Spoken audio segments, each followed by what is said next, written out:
So today I want to discuss an article that I came across. It was published September 25th, 2021, by The Economist. It is under the subject or the topic of science and technology and the comforts of religion. I'm just going to talk briefly about what and read parts of what's in this article and maybe give some of my commentary on it. I'm more interested in what you guys think. I don't know that I have too much to add to the conversation, but I just found it really interesting and I wanted to share with you guys. The title is Religious Belief Really Does Seem to Draw the Sting of Poverty. Whether the cause is spiritual or social remains to be determined. It starts off with a quote. Religion is the sigh of the oppressed creature. It is the opium of the people. So wrote Karl Marx in 1844. The idea, not unique to Marx, was that promising rewards in the next life, religion helps the poor bear their lot in this one.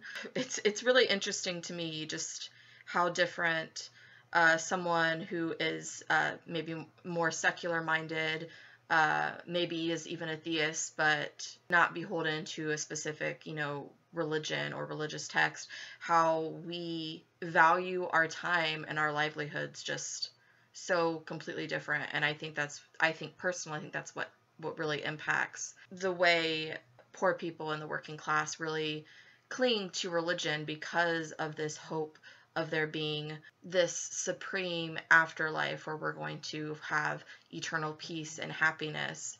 And it just ends with them not really valuing their time and this life and what I believe to be the only life, or to justify that the quality of this life doesn't matter in the long run, that this is just stepping stones to get to the next place that you're supposed to go. And that idea, it saddens me greatly. The article goes on to say that researchers know that low socioeconomic status correlates with poor mental health. The assumption was once that as places become richer, this effect would weaken. Being poor in a rich country was presumed to be better than being poor in a poor country.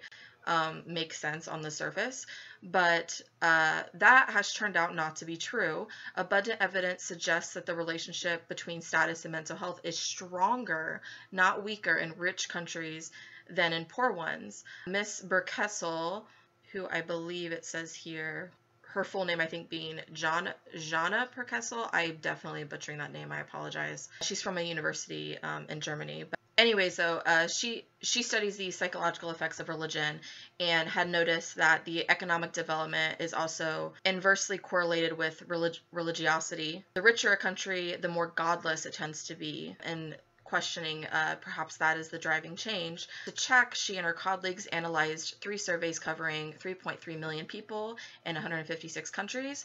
The set of data reproduced the finding that economic development amplifies the link between mental health and status.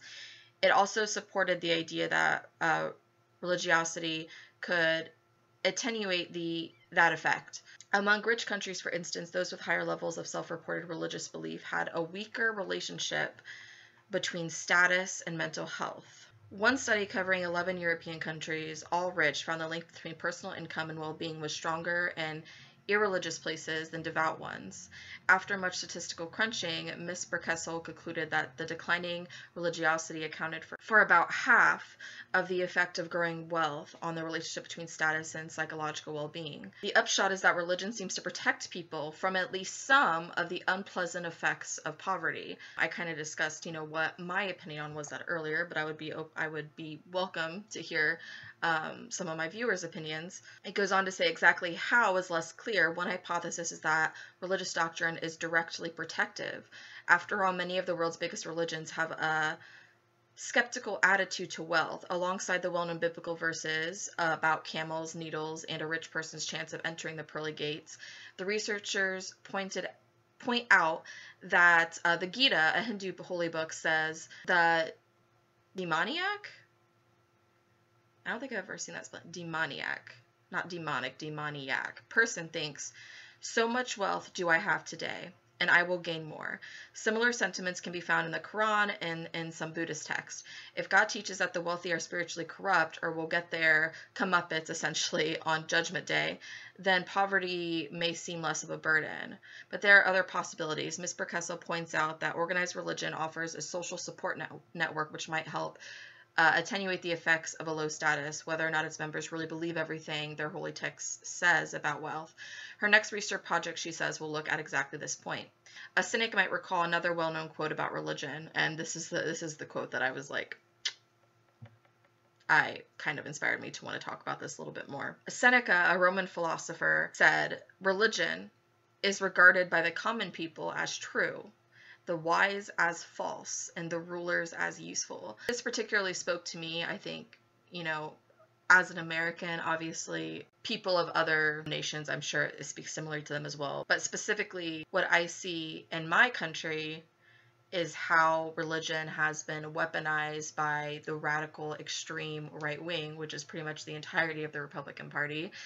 We know that it's radicalized. We know that it's extreme. I say this because if you look at other countries with similar wealth and innate value placed on equality, also have a much higher standard of quality of life when it comes to workers' rights and the human right of healthcare, for example, which I'm particularly passionate about. We also see that in the financial assistance that was placed in a lot of other westernized countries compared to America during this pandemic, which has also heightened the topic of the impact that could be had should our country instate UBI, Universal Basic Income. So while we see, the radical right wing and specific news outlets like Fox News, the majority of their audience is poor working class, and they've really weaponized the topic of religion to defend ideologies that are innately abusive and also want to take away the human rights of other marginalized groups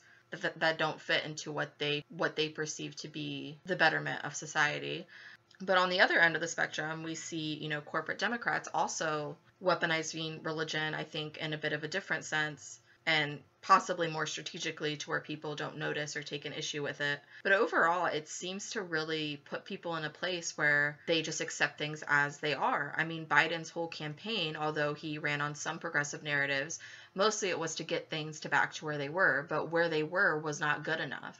People were very clearly angry and upset with the state of things. The cost of living, the federal minimum wage, the quality of life of these workers. So just going back to the way things were before Trump is not enough, but I can see how this perceived notion of making decisions under God and being a godly person, it just seems to take away people's will to want to fight against the status quo and just sort of accept that this is how things are, but things will be better in this other mysterious, magical place that we go to after we die.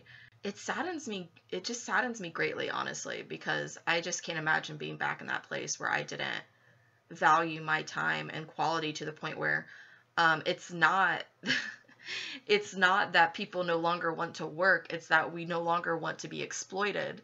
I don't want to live my life to work and then die. And unfortunately, a lot of people are placed in these situations where they have to do just that. But we do see a lot more people, taking chances and taking that, pay cut and living beneath their means, because living beneath their means financially can still mean that they would be happier being able to, come home and not be completely exhausted, being able to spend time with their children or their partner and enjoy their time together. But at the same sense, we are still crippled by our financial responsibilities and living paycheck to paycheck, and avoiding going to the doctor because we can't afford the bill, and not getting the preventative care that we will need, not knowing where we're going to end up when we go into retirement, and just that fear of being thrown under the bus essentially by our public officials that are supposed to serve us and protect us. But at the end of the day, they're protecting the power of those in charge to keep the rich rich and the poor poor.